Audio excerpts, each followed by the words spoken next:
Hello, everyone. There comes a time in each of our lives when we must stand in the quiet hush of our own becoming and ask ourselves the most courageous question.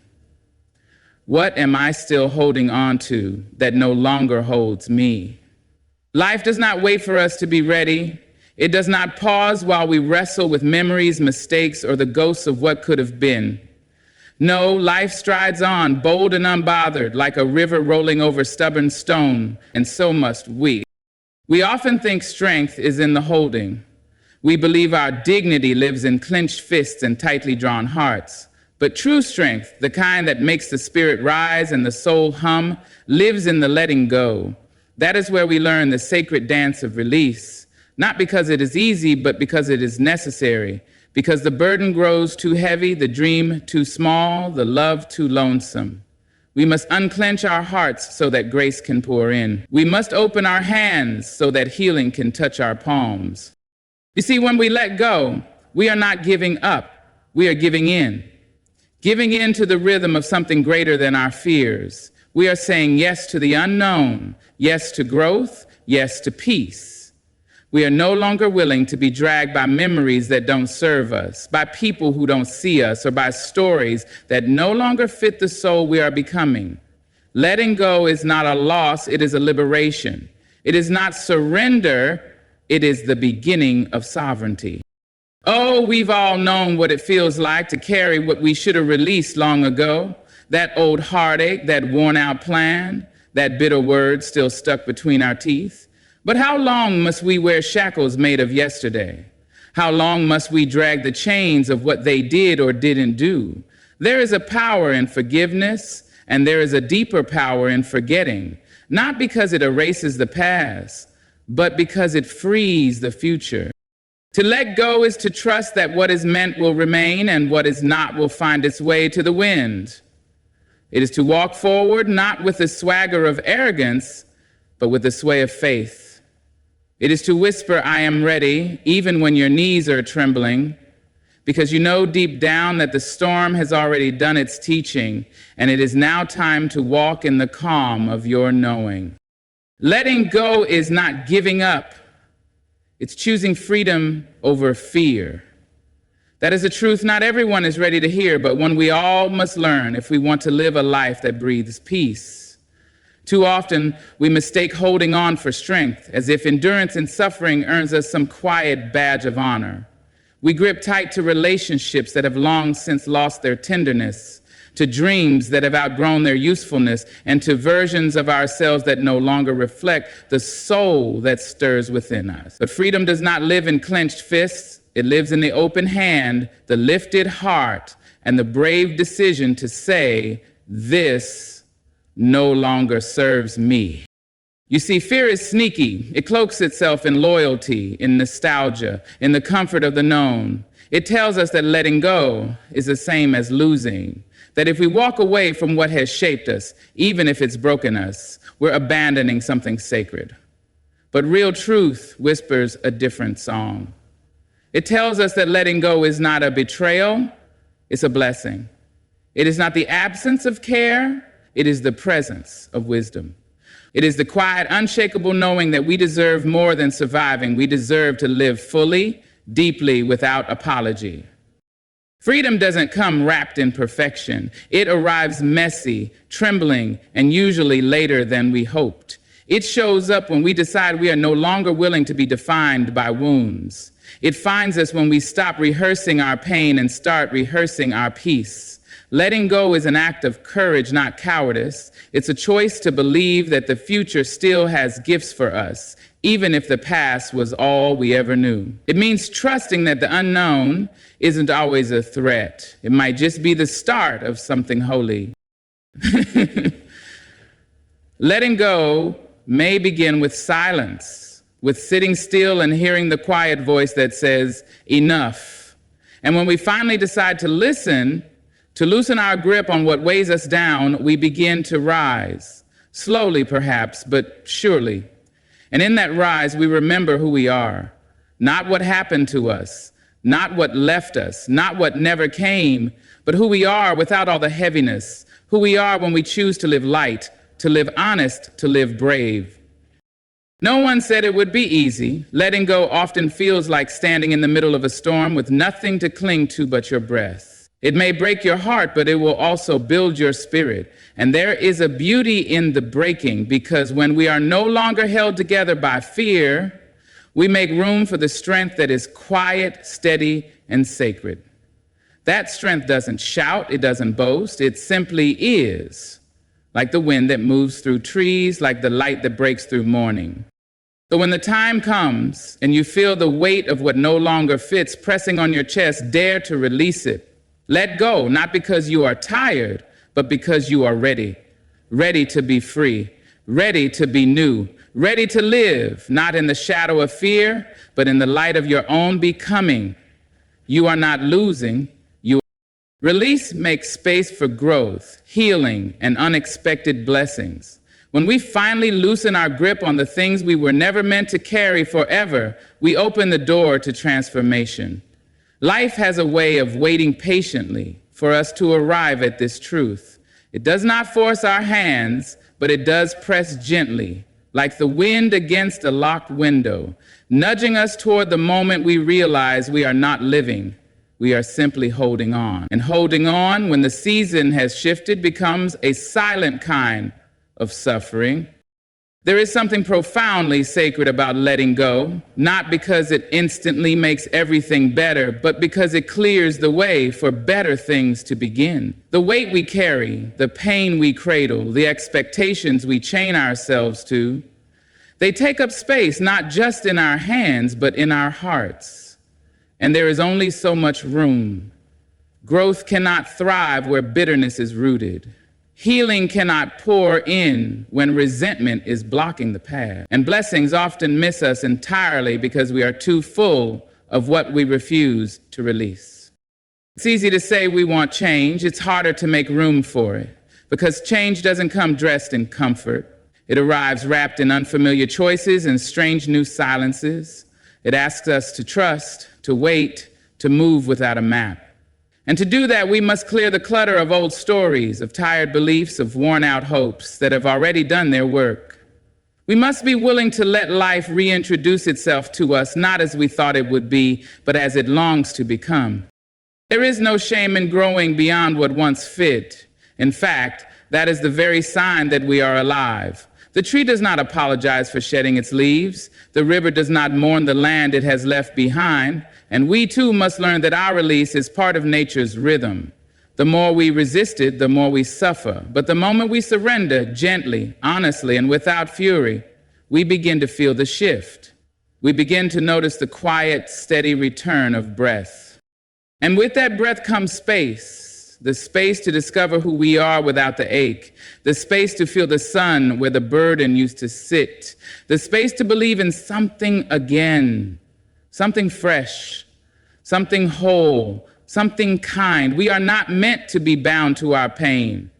We are meant to pass through it, learn from it, and then rise from it with softer eyes and stronger hearts.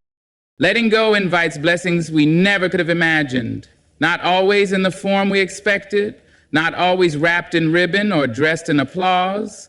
Sometimes the blessing is a good night's sleep. Sometimes it's the quiet joy of not reacting. Sometimes it's the freedom to walk into a room and not feel small.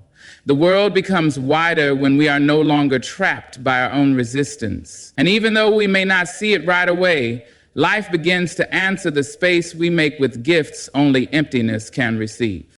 So trust the process of release. Trust that growth follows the fall, that healing needs air to breathe, that blessings often arrive only after the clearing. You were never meant to carry it all. Let it fall away and let what comes next find you.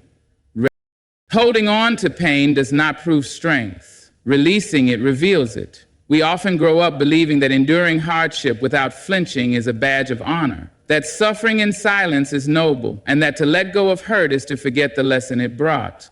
But that belief can become a chain around the spirit, locking us inside moments that should have long passed. True strength is not found in how long we carry the weight of our wounds, but in the courage it takes to set them down. It is easy to cling to what broke us, but it takes something deeper, something more soulful, to release the hurt and still stand tall. Pain is persuasive. It whispers that we are incomplete without it, that our identity is tangled in what we've survived. It convinces us that to let go is to be weak, to surrender is to be defeated. But there is a quiet power in surrender that the world too often overlooks. It's the power of peace. It's the strength to look at what hurt you and say, "You don't get to hold me anymore." That kind of strength does not scream. It speaks in stillness. It walks with grace. It refuses to be defined by bruises and instead leans into beauty. Sometimes we hold on to pain because it's familiar. We know how to wear it, how to explain it, how to build walls around it. But holding on doesn't heal us. It only keeps us in a place of waiting for someone to fix what already happened, waiting for a different ending that will never come. Pain can shape us, yes, but it should not shackle us. And when we begin to understand that, we begin to soften in the places where we once braced ourselves. We begin to breathe in a way we forgot was possible. There is nothing weak about choosing peace, nothing fragile about seeking light. When we release pain, we are not erasing what happened. We are refusing to relive it every day. We are making a sacred decision to no longer carry what was never meant to be ours forever. Pain was a visitor. It may have taught us, stretched us, even awakened us, but it was never meant to become our home. Releasing pain allows space for compassion to grow, not just for others, but for ourselves. And with that compassion comes clarity. We see the past for what it was, not what we imagined or hoped it would be. We stop justifying the harm done to us. We stop excusing our own need to keep reopening the wound. Healing doesn't come from resisting pain. It comes from allowing it to move through and then letting it move on. It is in the act of release that we find the kind of strength that heals generations. When we choose not to pass down our bitterness, when we choose not to speak from our scars, but from our wisdom, we become a force of change. The world does not need more people who know how to suffer silently. It needs people who know how to let go loudly, with clarity, with kindness, and with unwavering faith that something greater is coming. So if you are holding on, ask yourself, is it protecting you or is it preventing you? Is it helping you grow or keeping you stuck? You deserve more than to be a museum of your pain. You deserve to be a garden of your becoming. Let go, not because you are broken, but because you are strong enough to bloom.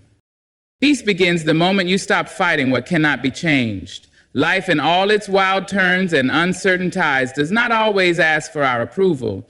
It simply moves forward, onward, whether we resist or surrender.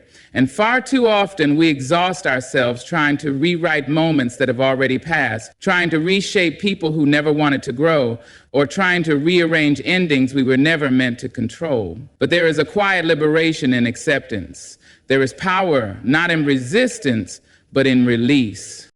We are taught to fight for what we love, to push back against disappointment, to hustle our way through heartache. But not every battle is worth waging. Not every season is meant to last, and not every door that closes is a mistake. The deeper truth, the one we discover only when we've worn ourselves thin, is that peace is not found in the victory of every struggle, but in the wisdom to know which struggles no longer deserve our strength. Surrender is not weakness. It is the sacred act of returning to yourself, free of the burden to fix what was never yours to carry. Sometimes we confuse persistence with purpose. We keep showing up for relationships that deplete us, ideas that no longer inspire us, memories that only wound us. We rehearse the pain, replay the arguments, relive the moments, hoping that somehow through repetition they will offer new answers. But they don't, because peace isn't born from control. It grows only when we stop insisting that life must bend to our will and start embracing the beauty of what is. When we stop fighting what cannot be changed, we begin to see with new eyes. We begin to notice what's still blooming even after the storm. We begin to hear the silence not as emptiness, but as space. And in that space, something divine unfolds. We are no longer pressed against the edges of our own expectations. We become open to life as it is. Not perfect, not predictable, but full of quiet gifts we never saw while we were clenching our fists. Letting go of the need to control does not mean giving up. It means choosing peace over pressure. It means learning to sit with the discomfort of not knowing and still trusting that something good will come. It means giving yourself permission to be okay with unfinished stories, to walk away from what you thought would last, and to bless the broken pieces without demanding they fit back together. Peace is not a place you arrive at once and for all. It is a practice, a choice we make moment by moment. It is the breath we take when we want to scream, the pause we allow when we want to chase after what's leaving. It is the silence we honor when no answer comes, and the more we practice it, the more it finds a home within us.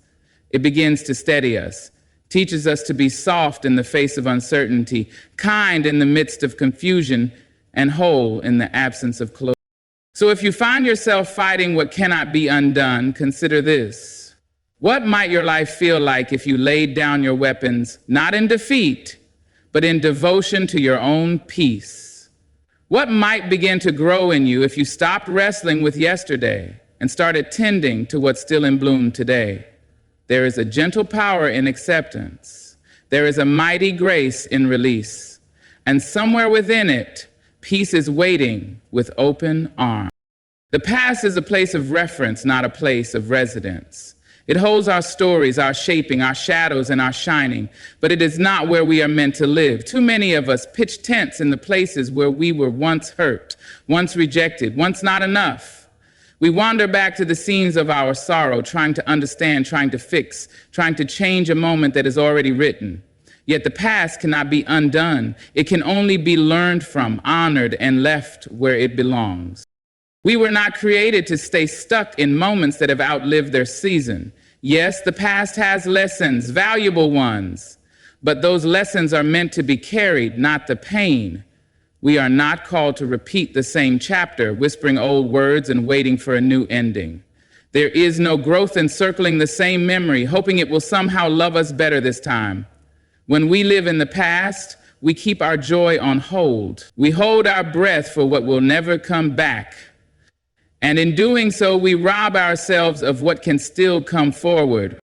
Letting go of the past is not about forgetting. It is about choosing not to bleed from the same wound. It is the quiet, steady decision to turn your gaze toward the present, where healing happens, where possibilities live. When we treat the past as a reference, we become wiser, we become rooted, we understand what shaped us. But we also understand that we are not only what happened to us, we are what we decide to do with what happened. That decision is where our power lives. Painful memories can echo long after they end, but the echo is not the event. It is a reflection, and we must learn to recognize the difference. Every time we relive a heartbreak, a betrayal, a failure, we give it space it no longer deserves. We breathe life into something that should no longer speak. And the longer we live there, the less room we make for who we are now becoming. There is no shame in remembering. The past is part of your tapestry, but it is not the full picture. You are not meant to decorate your life with regrets. You are meant to build it with resilience. The past does not define you unless you let it. It does not get to decide your worth, your direction, or your destiny. Only you can do that. Some chapters were painful, some were beautiful, some were both, but none of them were meant to be your forever home. If you keep turning your face toward yesterday, you'll miss the sunrise of today. And life, real, breathing, soul-shifting life is happening now, not back then. The opportunity to be more, to feel lighter, to dream wider is only found in the present. And the only way to step fully into the now is to stop trying to edit the then. So use the past for what it's worth. Let it teach you, let it remind you, let it shape your compassion, your wisdom, your understanding, but don't let it trap you. Don't let it sit on your chest and call it memory. You deserve to walk forward. You deserve to breathe deeper. You deserve to live in the light of what is, not just what was. It is time to come home to yourself, not the self you used to be, but the one rising now, whole and ready. Let the past rest and let yourself rise. You cannot receive the future with hands full of yesterday. Life is always offering us something new, a moment, an opportunity, a truth, but it rarely forces it upon us. Instead, it waits. It waits until we are willing to release what we keep clutching in fear, what we grip out of habit, what we hold not because it still serves us, but because it feels familiar. The future cannot bloom in soil overrun with old roots, and the heart cannot soar when it is weighed down by what should have been let go long ago. We often carry yesterday like armor, believing it protects us from being hurt again. But what we think is armor is often just residue, pain, guilt, anger, disappointment that clings to us and dims our light. We use the past as a measure, as a filter, as a defense. But the more we do, the less room we leave for wonder, the less space we give to joy, the more we shrink in preparation for more hurt instead of expanding in hope for more healing. Letting go is not about forgetting or pretending something never happened. It's about clearing space. It's about saying, this chapter has taught me, and now I am ready to turn the page. The future is not waiting for the perfect version of you. It is simply waiting for your open hands. Hands no longer weighed down by old expectations, closed doors, or the lingering ache of words never spoken. There is a beauty in releasing what no longer belongs, a sacred emptiness that is not loss, but readiness. When your hands are empty, you are free to receive. You are open to what could be, not just what has been. And the truth is, life has more to offer you, more than the echoes of yesterday's story. But to receive it, you must be willing to walk away from the doorway where nothing new has knocked in a long time. The future speaks in whispers. It nudges us through intuition, through stillness, through the gentle ache that says, you were made for more. But we often miss those messages, not because they aren't there, but because we are still speaking the language of our old selves. We replay the same hurt, we ask the same questions, we grieve the same endings. And in doing so, we keep our arms full of what cannot change, leaving no room for what can. There is great trust involved in letting go. Trust that life is not done surprising you, not done blessing you, not done calling you to become something even greater than you once imagined. That trust grows stronger each time you loosen your grip. Each time you stop trying to carry everything alone. It grows when you believe that what is meant for you will never require you to carry what is breaking you. So if your hands are tired from holding, if your heart is aching from repeating, let it go. Not because it didn't matter, but because it mattered enough to be a stepping stone, not a destination. Your future is calling not from behind you, but from ahead. And it cannot meet you until you're ready to meet it, empty-handed and open-hearted. Let go and make space for what is yet to come. Letting go is not the end of the story. It is the beginning of a new one. It is the quiet act of courage that says, I am ready to live free.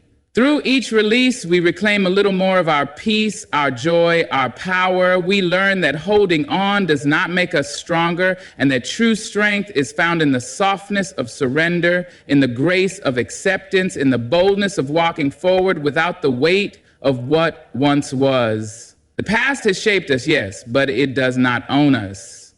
We are free to let it teach us without letting it trap us. We are free to loosen our grip on pain, regret, and fear, and open our hands wide to possibility, to growth, and to peace. And in that sacred space of release, we become unstoppable. Good luck on your journey toward lightness, toward truth, and toward the beautiful unknown that waits for you. Thank you for listening.